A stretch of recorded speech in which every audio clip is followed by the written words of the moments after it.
सुप्रभात प्यारे बच्चों, 10th क्लास के सभी विद्यार्थी। आज अपना गद्य खंड से अध्याय देखेंगे नेताजी का चश्मा। अध्याय 10 है और अध्याय का नाम है नेताजी का चश्मा, जिसके लेखक हैं स्वयं प्रकाश। सवचारों यानी अपने विचारों और सीमाओं से घिरे भूभाग का नाम ही देश नहीं होता। देश बनता है उसमें रहने वाले सभी नागरिकों, नदियों, पहाड़ों, पेड़ पौधों, वनस्पतियों, पशु पक्षियों से और इन सब से प्रेम करने तथा इनकी समृद्धि के लिए प्रयास करने का नाम देशभक्ति है। नेताजी का चश्मा कहानी कैप्टन चश्मे वाले के माध्यम से देश के करोड़ों नागरिकों के योगदान को रेखांकित करती है, जो इस देश के निर्माण में अपने तरीके से सहयोग करते हैं। कहानी यह कहती है कि बड़े ही नहीं, बच्चे भी इसमें शामिल है। यहाँ स्वयं प्रकाश का जन्म 1947 में इंदौर यानी मध्य प्रदेश में हुआ। मैकेनिकल इंजीनियरिंग की पढ़ाई करके एक औद्योगिक प्रतिष्ठान में नौकरी करने वाले स्वयं प्रकाश का बचपन और नौकरी का बड़ा हिस्सा राजस्थान में बीता। फिलहाल स्वैच्छिक सेवानिवृत्ति के बाद भोपाल में रहते हैं। कहाँ रहते हैं? भोपाल में। और वसुधा पत्रिका के संपादन से जुड़े हुए हैं। 8वें दशक में उभरे स्वयं प्रकाश आज समकालीन कहानी के महत्वपूर्ण हस्ताक्षर हैं। उनके 13 कहानी संग्रह प्रकाशित हो चुके हैं, जिनमें सूरज कब निकलेगा, आएंगे अच्छे दिन भी, आदमी जात का आदमी और संधान उल्लेखनीय है। उनके बीच में विनय और ईंधन उपन्यास चर्चित हैं। उन्हें पहल सम्मान, बनमाली पुरस्कार, राजस्थान साहित्य अकादमी पुरस्कार आदि पुरस्कारों से पुरस्कृत किया जा चुका है। मध्यम वर्गीय, कैसा? यानी मध्यम वर्गीय। इनकी मध्यम वर्गीय जो है, देखें बेटा,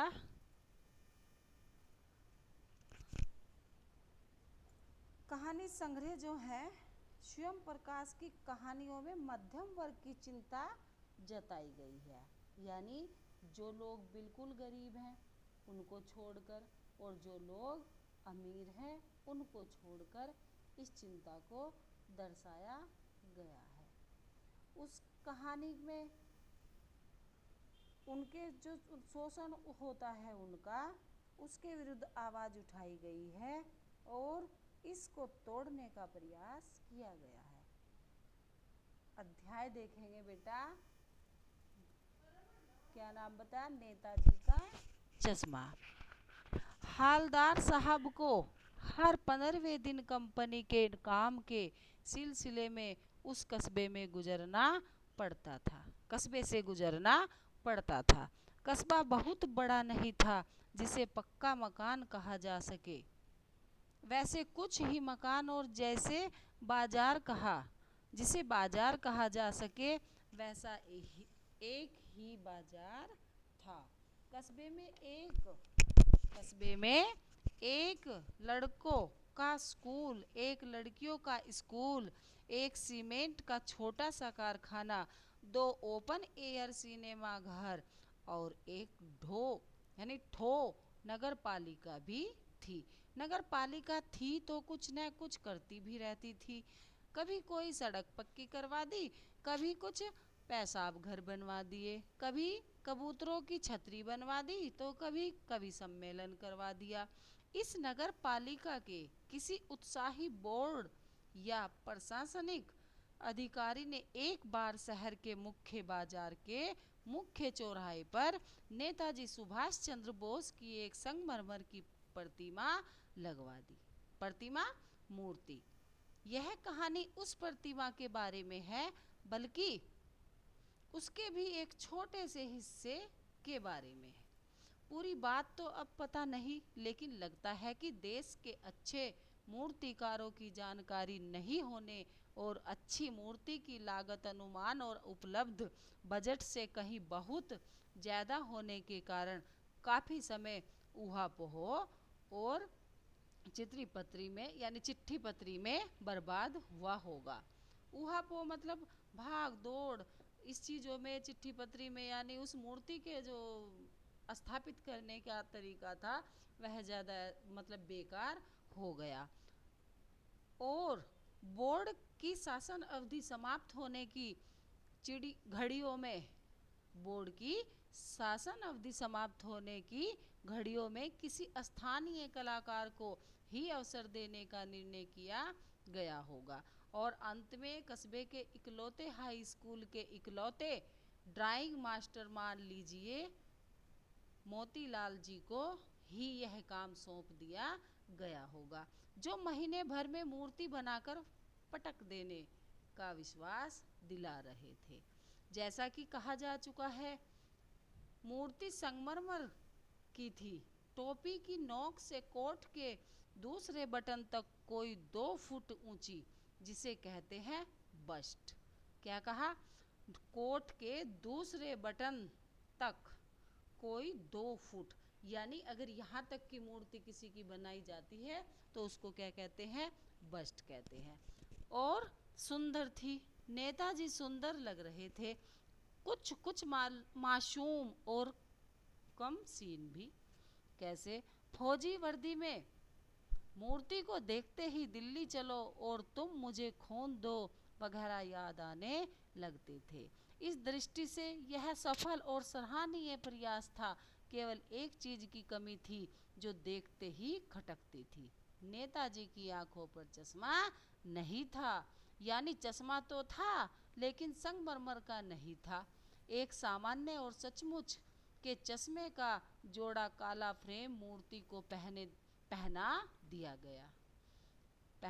गया था। हालदार साहब जब पहली बार इस कस्बे से गुजरे और चौराहे पर पान खाने रुके, तभी उन्होंने इसे लक्षित किया और उनके चेहरे पर एक कौतुक भरी मुस्कान फैल गई। वाह भाई, यह आइडिया भी ठीक है। मूर्ति पत्थर की लेकिन चश्मा रियल मतलब ओरिजिनल।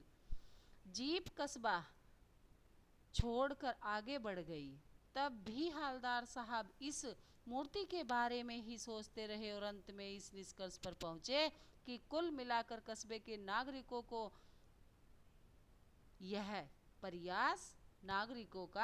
यह प्रयास सराहनीय ही कहा जाना चाहिए। महत्व मूर्ति के रंग रूप या कद का नहीं, उस भावना का है, वरना तो देशभक्ति भी आजकल मजाक की चीज होती जा रही है। भावना कौन सी? यानी जो देश के प्रति अपनी भावना होती है, हमारी देशभक्तों के प्रति भावना होती है। दूसरी बार जब हालदार साहब उधर से गुजरे तो उन्हें मूर्ति में कुछ अंतर दिखाई दिया। ध्यान से देखा तो पाया कि चश्मा दूसरा है। पहले मोटे फ्रेम वाला चौकोर चश्मा था, अब तार के फ्रेम वाला गोल चश्मा है। हालदार साहब को कौतुक और बड़ा। जो हालदार साहब थे उनका कौतुक बढ़ा, यानी उनको और कुछ जानने की जिज्ञासा हो गई और इच्छा हो गई, उनके मन में हलचल मच गई। वाह भाई, क्या आइडिया है। मूर्ति कपड़े नहीं बदल सकती लेकिन चश्मा तो बदल ही सकती है। तीसरी बार फिर नया चश्मा। हालदार साहब की आदत पड़ गई हर बार कस्बे से गुजरते समय चौराहे पर रुकना, पान खाना और मूर्ति को ध्यान से देखना। एक बार जब कौतूहल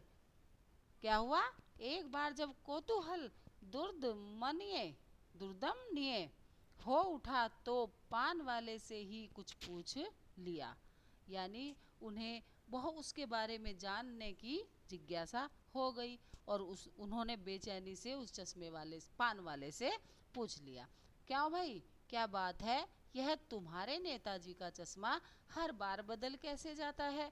पान वाले के खुद के मुंह में पान ठूसा हुआ था। पान वाला खुद भी पान खा रहा था। वह एक काला मोटा और खुश मिजाज आदमी था। हालदार साहब का प्रश्न सुनकर वह आंखों ही आंखों में हंसा। उसकी तोंद थिरकी।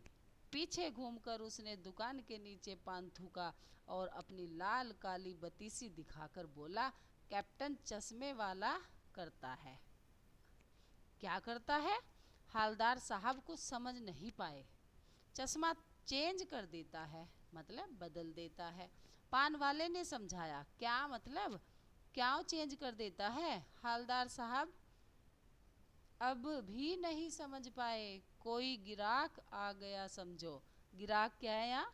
ग्राहक, मतलब पान लेने वाला आ गया। उसको चौड़े चौखट चाहिए तो कैप्टन किधर से लाएगा? यानी कैप्टन किधर से लाएगा? तो उसको मूर्ति वाला दे दिया, उधर दूसरा बिठा दिया। उसको दूसरा बिठा दिया उधर, यानी उधर दूसरा बिठा दिया। अब हालदार साहब को बात कुछ कुछ समझ आ गई।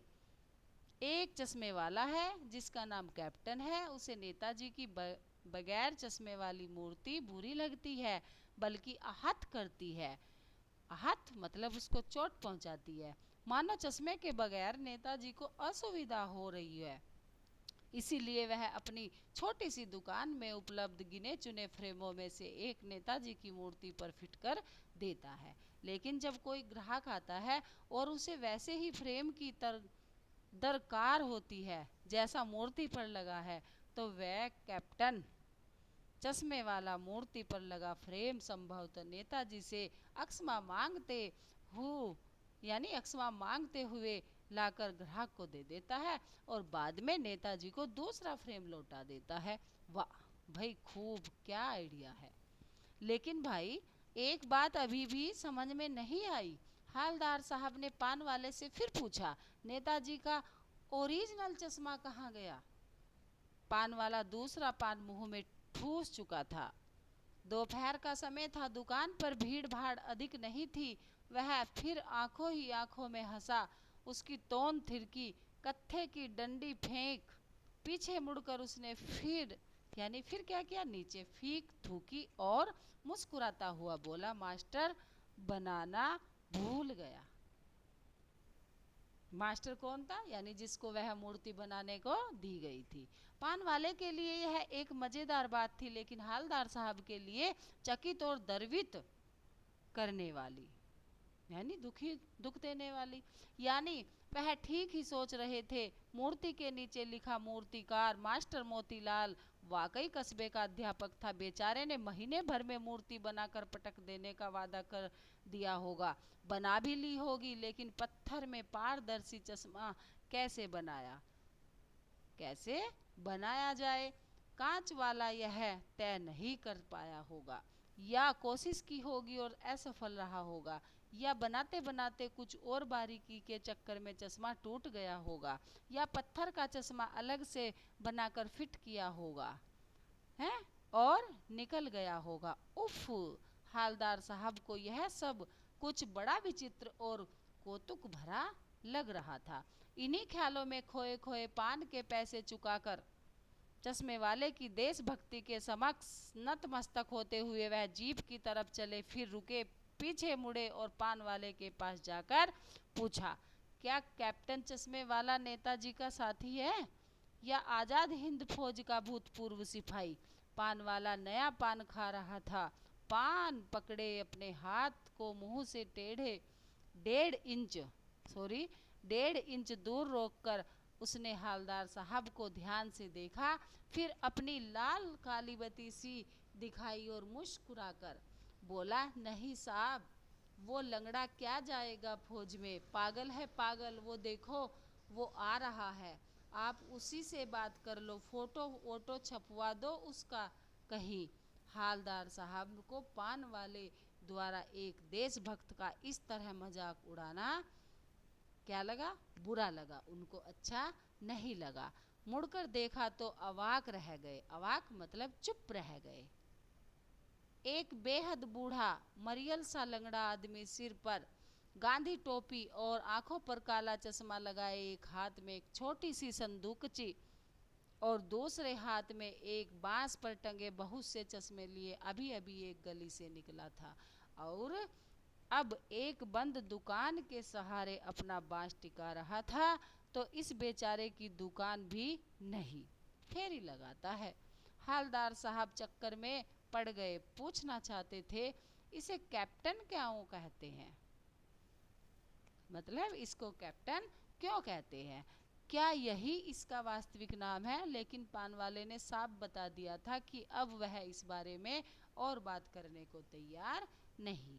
ड्राइवर भी बेचैन हो रहा था, काम भी था। हालदार साहब जीप में बैठकर चले गए। 2 साल तक हालदार साहब अपने काम के सिलसिले में उस कस्बे से गुजरते रहे और नेताजी की मूर्ति बदलते हुए चश्मों को देखते रहे। कभी गोल चश्मा होता तो कभी चौकोर, कभी लाल, कभी काला, कभी धूप का चश्मा, कभी बड़े कांचों वाला गोगो चश्मा, पर कोई न कोई चश्मा होता जरूर। उस धूल भरी यात्रा में हालदार साहब को कौतुक और प्रफुल्लता के कुछ क्षण देने के लिए।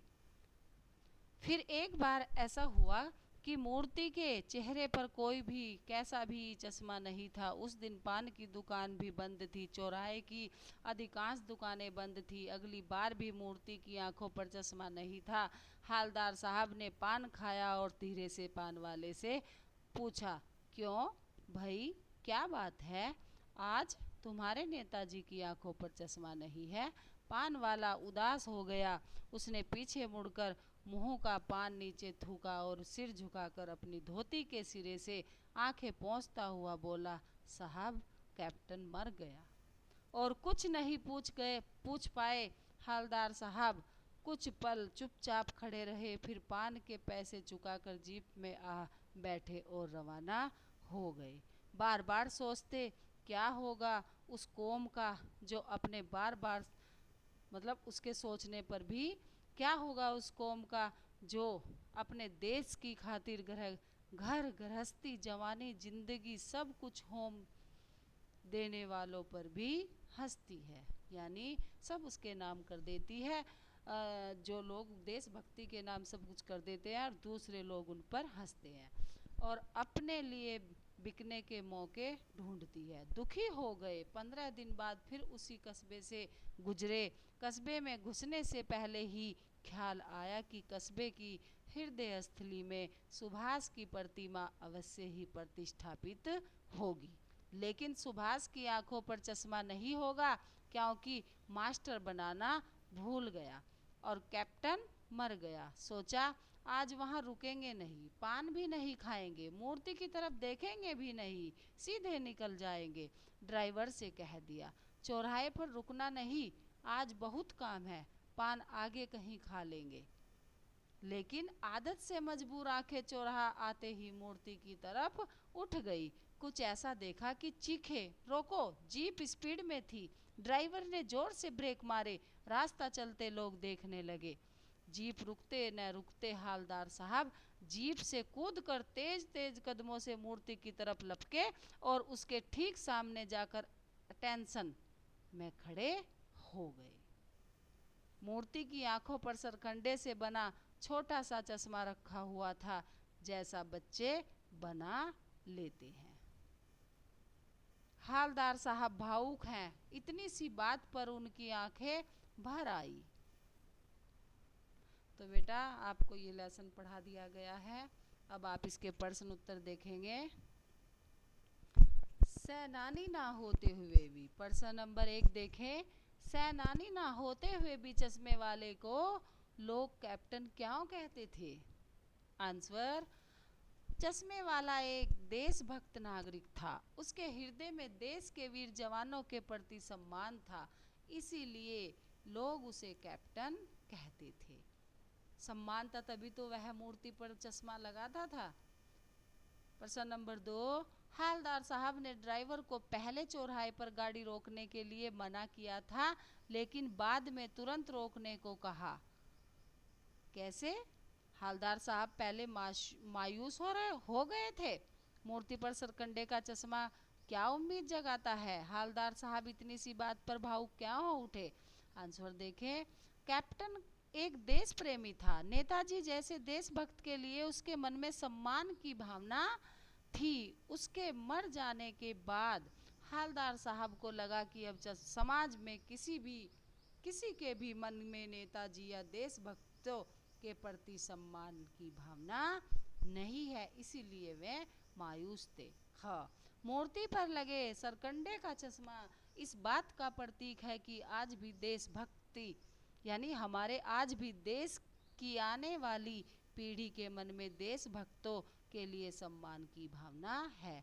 भले ही उनके पास साधन न हो, परंतु फिर भी सच्चे हृदय से बना वह सरकंडे का चश्मा भी भावनात्मक दृष्टिकोण से मूल्यवान है। ग उचित साधन न होते हुए भी किसी बच्चे ने अपनी अक्षमता के अनुसार नेताजी को सरकंडे का चश्मा पहनाया।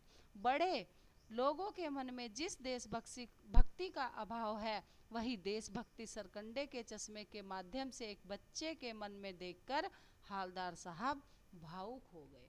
चश्मे वाला रोज नए नए चश्मे बदलता था, लेकिन जब चश्मे वाला गुजर गया तब भी हालदार साहब को उस पर चश्मा लगा दिखा, जो कि एक बच्चे द्वारा बनाया गया और सरकंडे का बना हुआ चश्मा था। प्रश्न नंबर 3 देखें। आज से स्पष्ट कीजिए, बार बार सोचते क्या होगा उस कौम का जो अपने देश की खातिर घर गृहस्थी देने वालों पर भी हंसती है और अपने लिए बिकने के मौके ढूंढती है। उत्तर देखे बेटा। देशभक्त नेताओं ने देश को आज़ादी दिलाने के लिए अपनी हर खुशी को त्याग दिया था। खुद को और अपने आप को मतलब अपना सब कुछ देश के लिए समर्पित कर दिया। आज हमारा देश उन्हीं के कारण आज़ाद हुआ है। परंतु यदि किसी के मन में ऐसे क्या देशभक्तों के लिए भी भावना नहीं है, सम्मान नहीं है, वे उनकी देशभक्ति पर हंसते हैं, तो यह बड़े दुख की बात है। ऐसे लोग सिर्फ अपने बारे में सोचते हैं, इनके मन में स्वार्थ की भावना प्रबल है। ऐसे लोगों पर अपना अक्षोभ व्यक्त करते हैं। कौन करते हैं? लेखक। प्रश्न नंबर 4 देखें। पान वाले का एक चित्र प्रस्तुत कीजिए। यानी हमें शब्दों में एक आइडिया लगाना है कि पान वाले का क्या तरीका था। सड़क। उत्तर देखें। सड़क के चौराहे के किनारे एक पान की दुकान में एक पान वाला बैठा है। वह काला तथा मोटा है। उसके सिर पर गिने चुने बाल ही बचे हैं। वह एक तरफ ग्राहक के लिए पान बना रहा है, वहीं दूसरी ओर उसका मुंह पान से भरा है। पान खाने के कारण उसके होठ लाल तथा कहीं कहीं काले पड़ गए हैं। उसने अपने कंधे पर एक कपड़ा रखा हुआ है, जिससे रह रहकर अपना चेहरा साफ करता है। प्रश्न नंबर 5 देखें। वो लंगड़ा कह जाएगा भोज में, पागल है पागल। कैप्टन के प्रति पान वाले की इस टिप्पणी पर अपने विचार दीजिए, अपनी प्रतिक्रिया दीजिए। उत्तर देखें। पान वाले ने कैप्टन को लंगड़ा तथा पागल कहा है, परंतु कैप्टन में एक सच्चे देशभक्ति के वे सभी गुण मौजूद हैं जो कि पान वाले में या समाज के अन्य किसी बुद्धिजीवी में नहीं है। वह भले ही अपाहिज है, पर उसमें इतनी शक्ति है कि वह कभी भी नेताजी को बगैर चश्मे के नहीं रहने देता। वह भले ही पागल है, पर उसमें इतना विवेक तो है कि जिसने हमें आज़ादी दिलाने के लिए अपना सर्वस्व न्यौछावर कर दिया, उसका सम्मान करना चाहिए। और यही कैप्टन पान वाले से अधिक सक्रिय तथा विवेकशील है। प्रश्न नंबर 6 देखें। निम्नलिखित वाक्यों पात्रों की कौन सी विशेषता की ओर संकेत करते हैं? ये जो वाक्य दिए हैं यानी कौन सी विशेषता प्रकट करते हैं? हालदार साहब हमेशा चौराहे पर रुकते और नेताजी को निहारते। कैसा है? उत्तर देखें। जब तक हालदार साहब ने कैप्टन को नहीं देखा था, तब तक वो उसे एक फौजी समझते थे। उन्हें लगता था फौज में होने के कारण लोग उन्हें कैप्टन कहते हैं, इसीलिए इसको वह निहारते रहते थे। आगे देखें। प्रश्न नंबर 8 देखें, कस्बों, शहरों, महानगरों के चौराहों पर किसी न किसी क्षेत्र के प्रसिद्ध व्यक्ति की मूर्ति लगाने का प्रचलन सा हो गया है। क्या? देखें, इस तरह की मूर्ति लगने के क्या उद्देश्य हो सकते हैं? आप अपने इलाके के चौराहे पर किस व्यक्ति की मूर्ति स्थापित करवाना चाहेंगे और क्यों? उस मूर्ति के प्रति आपके एवं दूसरे लोगों के क्या उत्तरदायित्व होने चाहिए? आंसर देखें। क, हम अपने आसपास के चौराहों पर महान व्यक्तियों की मूर्ति देखते हैं। इस प्रकार की मूर्ति लगने के कई कारण हैं, जैसे लोगों को प्रेरणा देने के लिए, उन महान व्यक्तियों के त्याग तथा बलिदान को अमर रखने के उद्देश्य से। नंबर 3, ऐसे लोगों का सम्मान करने के उद्देश्य से।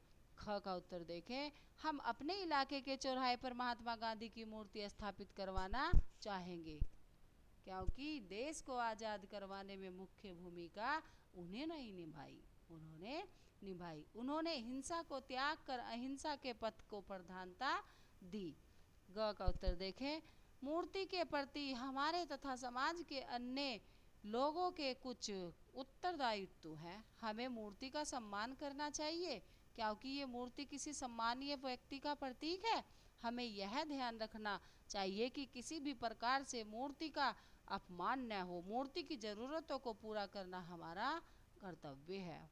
प्रश्न नंबर 9 देखें, सीमा पर तैनात फौजी ही देश प्रेम का परिचय नहीं देते। हम सभी अपने दैनिक कार्यों में किसी न किसी रूप से देश के प्रति अपना प्रेम प्रकट करते हैं, जैसे सार्वजनिक संपत्ति को नुकसान न पहुंचाना, पर्यावरण संरक्षण आदि।